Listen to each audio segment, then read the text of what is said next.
Shalom, haleluya, puji nama Tuhan. Pertama-tama saya mengucapkan banyak terima kasih atas kesempatan yang diberikan kepada saya pada hari ini.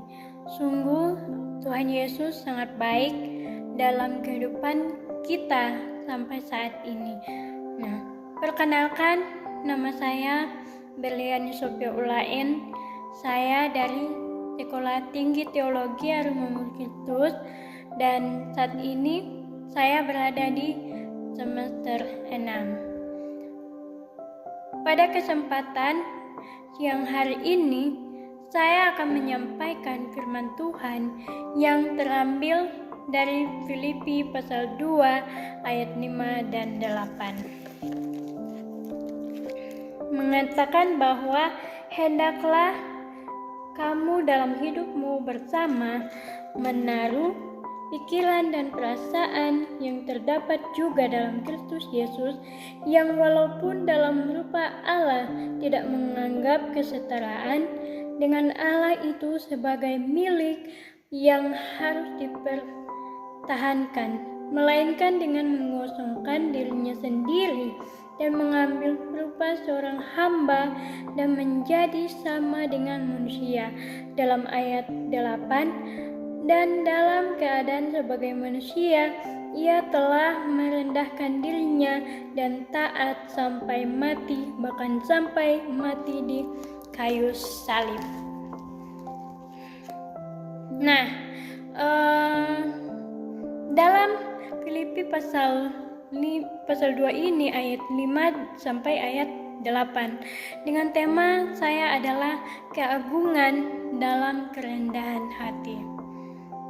Nah, kiranya firman Tuhan ini boleh menjadi berkat bagi kita semua. Nah, saudara-saudara yang dikasihi Tuhan Yesus, di dunia ini yang seringkali kita memuja popularitas dan meninggikan diri, ketika Alkitab menawarkan jalan yang bertolak belakang namun membawa kemuliaan sejati, yaitu jalan kerendahan hati yang telah ditunjukkan oleh Tuhan kita Yesus Kristus. Nah, kerendahan hati bukanlah tentang kita merasa rendah diri atau tidak berharga, melainkan tentang memiliki pandangan yang tepat terhadap diri sendiri di hadapan Allah yang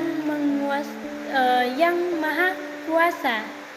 Ketika kita belajar untuk merendahkan diri, kita sebenarnya sedang membuka pintu bagi anugerah Tuhan yang lebih besar untuk bekerja dalam hidup kita, sebab firman Tuhan dengan jelas mengatakan bahwa Allah menentang orang yang congkak, tetapi mengasihani orang yang rendah hati.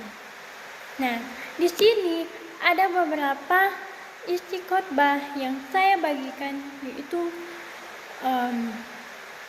yang pertama dalam kitab Filipi pasal 2 ayat 5 mengatakan bahwa hendaklah kamu dalam hidupmu bersama menaruh pikiran dan perasaan yang terdapat juga dalam Kristus Yesus. Nah, kerendahan hati sejati dimulai dari dalam pikiran dan hati.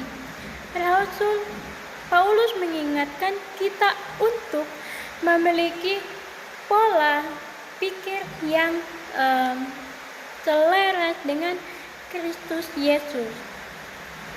Nah, Kristus yang adalah Allah sendiri, rela menanggalkan hak-hak istimewanya demi misi penyelamatan umat manusia.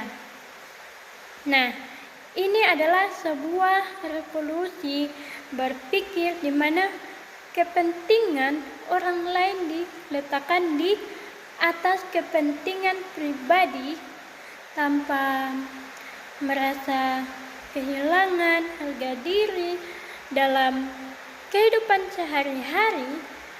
Meneladani pikiran Kristus berarti kita membiarkan ego atau kesombongan menguasai setiap keputusan yang kita buat. Nah, kita belajar untuk melihat orang lain sebagai pribadi yang berharga dan tidak mencari hormat bagi diri sendiri secara berlebihan. Ketika pikiran kita dipenuhi oleh kerendahan hati Kristus, maka segala tindakan dan perkataan kita secara alami akan memancarkan kasih dan kesejukan bagi sesama. Nah, poin yang pertama adalah meneladani pikiran Kristus. Dan kita masuk dalam poin yang kedua dalam Filipi pasal 2 ayat 8 mengatakan bahwa dan dalam keadaan sebagai manusia, ia telah merendahkan dirinya dan taat sampai mati, bahkan sampai mati di kayu salib. Nah, sifat utama dari kerendahan hati yang alkitabiah adalah ketaatan yang tulus kepada kehendak Bapa. Yesus menunjukkan bahwa kerendahan hati bukan sekedar sikap ramah, melainkan kesediaan untuk taat, bahkan sampai ke titik yang paling sulit, yaitu mati di kayu salib. Ketaatan ini membuktikan bahwa kita benar-benar mengandalkan Tuhan lebih dari sekedar logika atau keinginan daging kita sendiri. Nah, seringkali kita merasa kesulitan atau sulit untuk taat ketika perintah Tuhan terasa berat atau tidak sesuai dengan rencana pribadi kita. Namun orang yang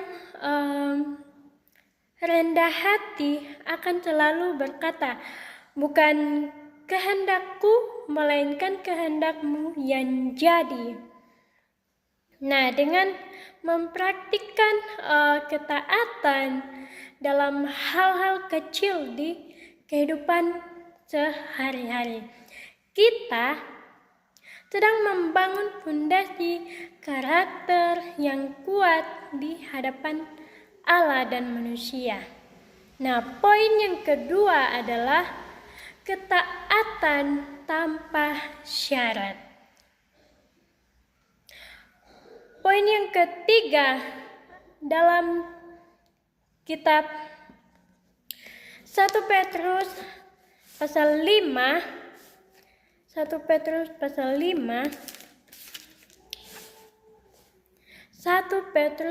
5 ayat 6 mengatakan, karena itu rendahkanlah dirimu di bawah tangan Tuhan yang kuat, supaya kamu ditinggikannya pada waktunya. Nah, Alkitab memberikan janji yang pasti bagi mereka yang bersedia hidup dalam kerendahan hati. Nah, jika kita merendahkan diri di bawah tangan Tuhan yang kuat, maka Ia sendiri yang meninggikan kita pada waktunya. Kita perlu bersusah payah membangun citra diri yang semu di hadapan dunia, karena pengakuan dan kemuliaan yang sejati datangnya dari Tuhan, bukan dari pujian manusia. Dunia mungkin menganggap kerendahan hati sebagai tanda kelemahan, tetapi di mata Tuhan itu adalah kekuatan yang luar biasa. Ketika kita melepaskan keinginan untuk memegahkan diri, Tuhan memiliki kebebasan penuh untuk memakai hidup kita sebagai alatnya yang efektif. Nah, kemuliaan yang diberikan Tuhan bersifat kekal dan akan mendatangkan sukacita yang tidak dapat diberikan oleh harta atau jabatan apapun di dunia ini. Nah, saudara-saudaraku yang kekasih, bahwa kesimpulan yang saya bawa pada firman hari ini, kita harus belajar bahwa menjadi seorang kerendahan hati bukanlah kelemahan, melainkan kekuatan yang berasal dari Kristus sendiri. Melalui dalam kitab Filipi pasal 2 ayat 5 sampai ayat 8, kita melihat teladan Yesus yang begitu luar biasa. Dia yang mulia rela merendahkan diri demi keselamatan kita. Karena itu, marilah kita meneladani pikiran Kristus dalam setiap aspek kehidupan kita, hidup dalam ketaatan tanpa syarat kepada kehendak Tuhan, percaya bahwa Tuhan sendiri yang akan meninggikan kita pada waktunya. Nah, janganlah kita mencari kemuliaan Tuhan, kemuliaan dari dunia, tetapi hiduplah dalam kerendahan hati, sebab disitulah Tuhan bekerja dengan dahsyat. Akhirnya, biarlah firman Tuhan hari ini tidak hanya kita dengar, tetapi juga kita lakukan dalam kehidupan kita sehari-hari. Kiranya hidup kita semakin serupa dengan Kristus dan menjadi berkat bagi banyak orang. Demikian firman Tuhan yang boleh saya sampaikan pada hari ini. Kiranya firman ini menjadi berkat dan kekuatan bagi kita semua. Tuhan Yesus memberkati.